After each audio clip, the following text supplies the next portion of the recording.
नमस्कार, मैं हूं पारितोष कुमार, आप टीटी न्यूज़ देख रहे हैं। दरअसल हमारी मौजूदगी अभी परसा विधानसभा क्षेत्र में ही है। हालांकि ये जो जगह है, मैं बोलूँगा कि आप एक बार दिखाइए कि ये एक तरह से मुसहर टोली कहा जाता है, क्योंकि यहाँ पे जितने गरीब गुरबे लोग हैं वो यहाँ पे रहते हैं। और कुछ दिन पहले, अभी 2-3 दिन पहले, जैसा कि आप देखे होंगे, याद होगा आपको, एक अचानक से आंधी आई थी और उस आंधी में यहाँ पे एक पेड़ था, जो ये बरगद का पेड़ है, और ये पेड़ उस झटके में गिरा और गिर करके उस जो सामने वाला मकान दिख रहा है उस मकान पे जाके गिरा।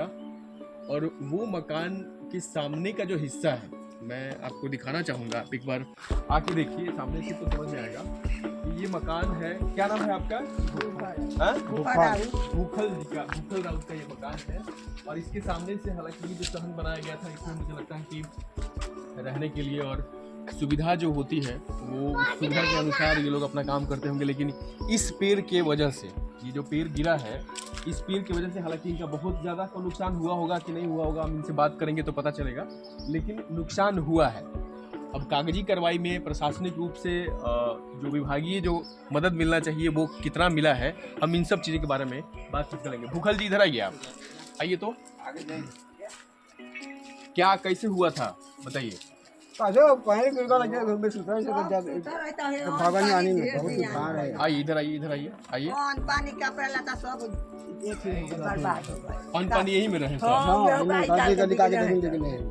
अच्छा, का कर सब कुछ चीज आन भल कुछ हो बाटे भी। हां, अच्छी का बतन कुछ आ बता जो में खाना बनत रहे सब कुछ आ गए, यही में बा, अंदर बा। हां, तो नहीं बा, कुछ चालू चला होने आवड़ी कर ले बा।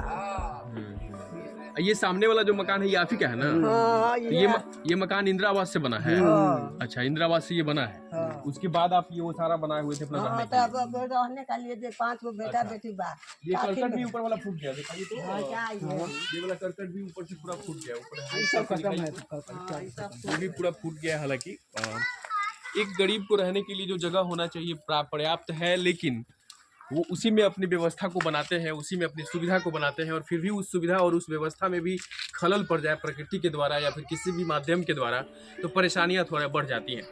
मैं इस एपिसोड में यही दिखाना चाहता हूं आपको कि किसी गरीब को मदद किस तरीके से किया जाना चाहिए। सरकार मदद करे नहीं करे, विभाग मदद करे नहीं करे, हम अपने स्तर से क्या मदद कर सकते हैं, ये भी बहुत बड़ा मुद्दा होता है। हमारे समाज में परिवर्तन तभी आ सकता है जब हम खुद से परिवर्तन के लिए तैयार हों और हम परिवर्तन करना चाहते हों।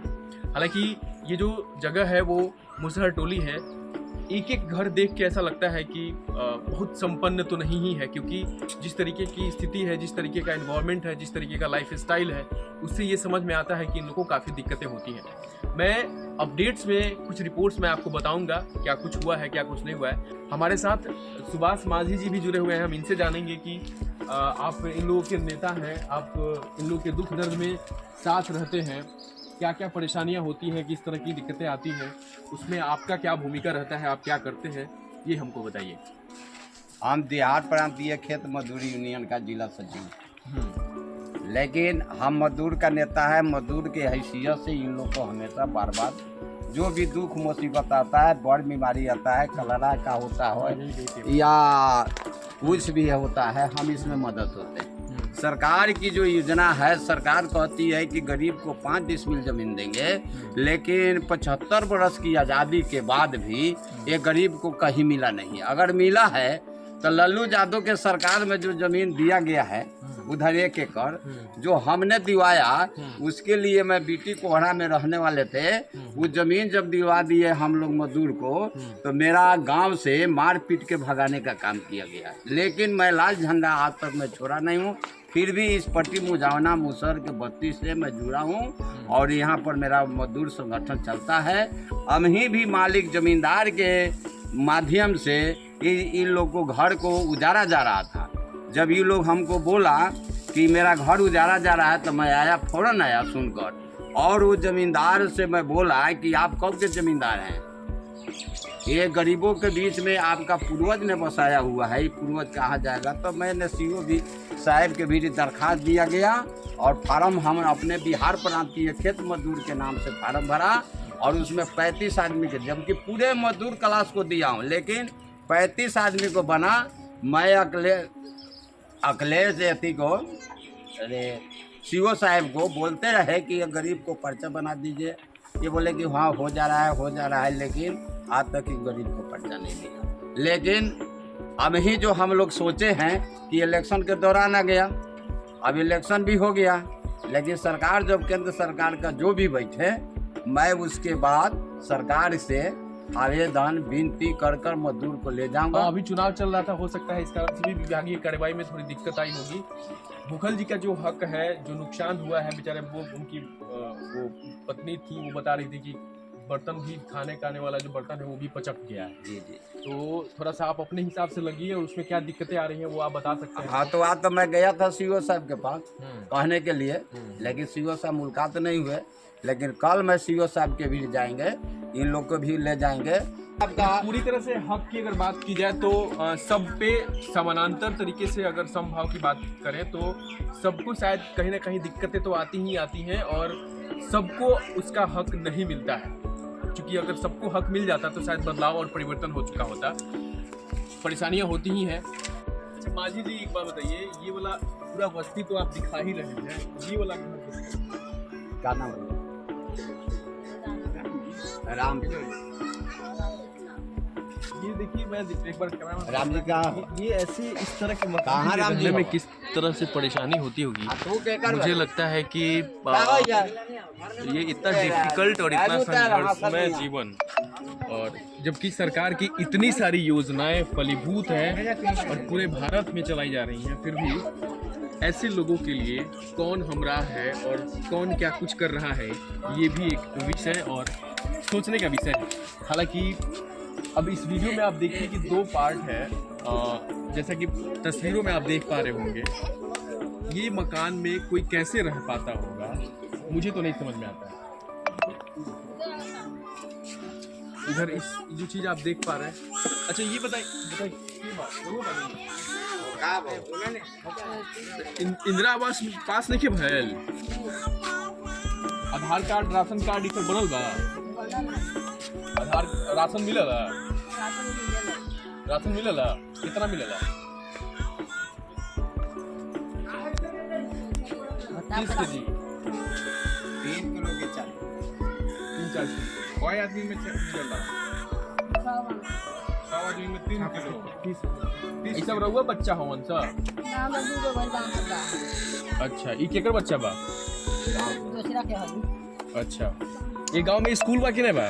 स्कूल है, स्कूल में बच्चा सब डालन था? सब ना जाना। कुल मिला के अगर देखें तो मॉनिटरिंग सही नहीं है, और जो भी करने वाला है, जो भी कहने वाले हैं, अगर सही तरीके से अगर देखा जाए तो इनकी दिन दशा को सुधारने के लिए इनको तो खुद बदलना ही होगा, और साथ ही साथ कुछ ऐसे समाज के वर्ग को सामने आना होगा जो इनकी दशा और दिशा को बदल सके।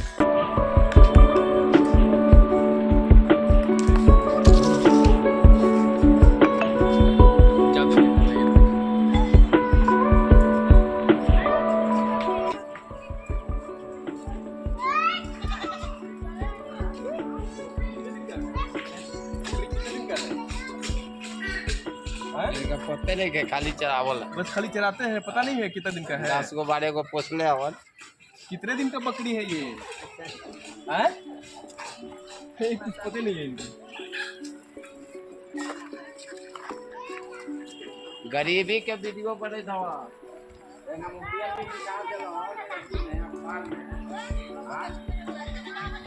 गर्मी में अस्कर भाई, इतनी गर्मी में ये आग लहकाने का क्या जरूरत है? आग लहका के क्या होता है? कितना गर्मी में आग ही तापी जरूरत होता है। ओ, नहायला के बाद में जाड़ लगे लगल का? ओ, तो कुछ में पाकता। खेल सब खेल ना, ठीक बा पढ़ाई ठीक बा। तुम लोग इधर आ जाओ, इधर आ जाओ। लड़का आगे सर आओ ना, सब आगे आ गया। हम तुम्हारा नाम पूछ रहे हैं, नाम क्या है तुम्हारा? विराज। अरे कितना सुंदर नाम है, विराज। आप समझ सकते हैं विराज का मतलब क्या होता है? विराज का मतलब जानते हो क्या होता है? किसान हम लोग हैं। तो हम जानते हैं किसान हो। तुम्हारा नाम क्या है? मजदूर हैं? बंटी कुमार बंटी। तुम्हारा? तुम्हारा? तुम्हारा? सब लोग पढ़ाई करते हो कि नहीं करते? करते हो? कहाँ पे? मैं एक सवाल पूछते हैं तो बताइए ना। 5 में से 3 घटा देंगे तो कितना बचे? 2। 5 में से 3 घटा दें तो 2 बचे। अगर 100 में 300 जोड़म तो कितना होगा? 100 में 3 500 400 तक की 100 में 400 400 है 400 400। What is your name? वो इंग्लिश का अरे इधर आओ इधर आओ इधर आओ इधर आओ। पढ़े नहीं साहब, झूठ बोले बा। देखो सुनो बता रहा हूँ। अभी तुम लोग वहाँ बैठ के क्या कर रहे हो? सुनो इधर आओ इधर आओ इधर आओ इधर आओ इधर आओ। वहाँ पे बैठ हैं? और सुनो, तुम लोग को पढ़ने का इंतजाम किया जाए तो तुम लोग पढ़ोगे? हाँ? जाता है पढ़ने? ट्यूशन तो नहीं जाता होगा? किताब कॉपी कहाँ है? किताब कॉपी कहाँ है? सब लोग का घर कहाँ कहाँ है? तो ये ऐसे कैसे पहने हुई हो? ऐसे ऐसे नहीं पढ़ा जाता है। पढ़ती है? किस क्लास में? नाम बताओ, नाम क्या है? अच्छा सुन, क ख ग बोलो। क ख ग बोलो। ABCD बोल। कुछ नहीं, मतलब शिक्षा के नाम पे जीरो बट्टा सन्नाटा। मुझे लगता है कि किसी न किसी ऐसे संस्था को यहाँ पे आके काम करना होगा ताकि इन लोगों को पढ़ाई के मद्देनजर अगर देखें तो शिक्षित किया जा सके। आंगनबाड़ी वगैरह भी मुझे लगता है कि यहाँ पे नहीं है शायद। आंगनबाड़ी नहीं है। वो लेके जाती है, बच्चों को ले जाती है। तो क्या लेके जाती है, क्या पढ़ाती है?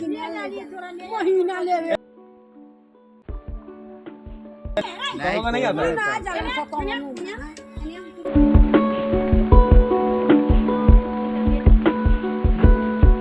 हम अगले एपिसोड में हम फिर किसी और जगह पे होंगे और वहाँ के बारे में दिखाएंगे कि हाँ वहाँ की क्या परिस्थिति है, क्या स्थिति है। तब तक आप बने रहें और सब्सक्राइब जरूर करें। नमस्कार, मैं हूँ पारितोष कुमार। न कोई शोर, न आगे बढ़ने की होर, मौलिकता के साथ सिर्फ सच्ची और बड़ी खबर TD न्यूज पर। तो देखते रहें और सब्सक्राइब जरूर करें TD न्यूज बिहार। नमस्कार।